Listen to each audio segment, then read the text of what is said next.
Hello guys, আসসালামু আলাইকুম। আর একটা নতুন ভিডিওতে আপনার সকলকে স্বাগতম।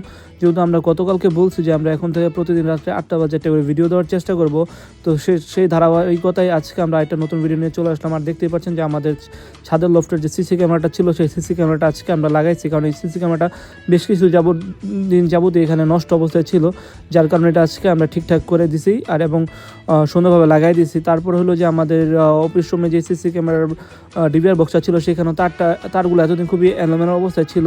আর যেহেতু আজকে আমরা সিসি ক্যামেরা ওই লাইনটা ঠিক করছি, তো লাইনটা ঠিক করার পরে তারগুলো আমরা খুব সুন্দরভাবে গুছিয়ে দিয়েছি, কারণ এখানে এই তারগুলো এতটা এলোমেলো অবস্থায় ছিল যে অফিস রুমে কেউ আসলে এই জিনিসগুলো দেখতে খুব বিরক্ত লাগতো, যার কারণে এই তারগুলো আমরা আজকে সুন্দরভাবে গুছিয়ে দিয়েছি। আর গুছিয়ে দেওয়ার পরেই দেখতে কিছুটা হলেও সুন্দর লাগতেছিল।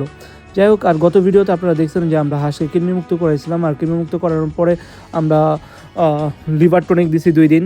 তো লিভার টনিক 2 দিন দেওয়ার পর আজকে থেকে আমরা হলো যে আপনার ইসেল আর ক্যালপ্লেক্স দিতেছি, কারণ হলো যে এখন থেকে অলরেডি কিন্তু হাঁসগুলো ডিম পাড়া শুরু করে দিছে।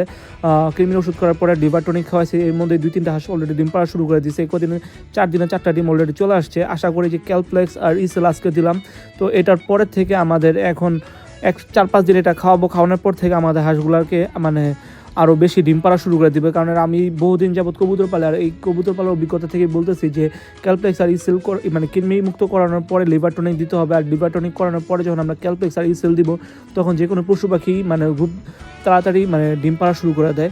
আর যে ওয়েদার, এই রৌদ্র, এই বৃষ্টি, দেখতে পাচ্ছেন যে আমাদের খামার অবস্থা কী। আর এর মধ্যে এই যে আমার যে একটা গাছ ছিল খামার সবচেয়ে সুন্দর গাছটা, যে গাছটা যেন হঠাৎ কেন জানি মারা গেছে, আর কেন মারা গেছে সেই জিনিসটা বুঝতে পারতেছি না। তো সবাই দোয়া করবেন গাছটা যাতে মারা না যায়। আর এই যে দেখতেই পাচ্ছেন এখন আমাদের খামার যেহেতু এখন অলরেডি 5টা বাজে, আর আমাদের গরুকে আমরা 4:30টার দিকে খাবার দিই। তো মোটামুটি গরুর খাবার দেওয়া শেষ, এখন দুধ দোহানের পালা।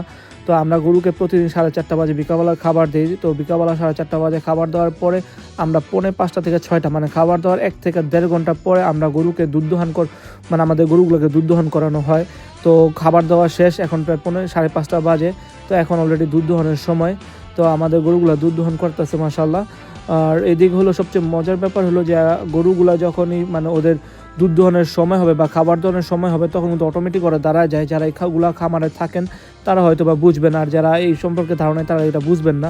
ওরা কিন্তু ওদের টাইমগুলো খুব সুন্দরভাবে মুছে, যখন যেটা প্রয়োজন ওরা আগের থেকে সিগন্যাল দেয় যে এখন আমার খাবার দেওয়ার সময় হয়েছে বা দুধ দোহানের সময় হয়েছে। আর এদিকে দেখতে পাচ্ছেন আমাদের কাঁঠালগুলো মাশাআল্লাহ বেশ বড় হয়েছে। তো অনেকদিন যাবতীয় ভাবছিলাম যে কাঁঠালগুলো পারবো, কিন্তু পারা হইতেছিল না। প্রথমত চাইছিলাম কাঁঠালগুলো আমরা বিক্রি করে দিতে, কারণ আমাদের কাছে দুইটা গাছে 30 প্রায় 30 থেকে 40টা কাঁঠাল হয়েছে। এত কাঁঠাল কাটে দিব। আর আমাদের গ্রামের আশেপাশে সবার বাসাতেই প্রচুর পরিমাণে কাঁঠাল গাছ আছে, যে কারো বাসায় যে দিব সেই সুযোগও নাই। যার কারণে চাইছিলাম কাঁঠালগুলো বিক্রি করে দিতে, কিন্তু এখানে প্রচুর কাঁঠাল হওয়ার কারণে কাঁঠালের ওরকম দামও নাই। কেউ যে আসা কাঁঠালগুলো কিনে নিবে সেরকম লোকও পাইতেছিলাম না। তাই ভাবলাম যে যেহেতু কাঁঠালগুলো বিক্রি করার লোক নাই বা কারো বাসায় দেওয়ার লোক নাই, কিন্তু কাঁঠালগুলো তো আর এইভাবে গাছে রেখে পচানো যায় না, তাই আজকে সবগুলো কাঁঠালই পেরে ফেলছি।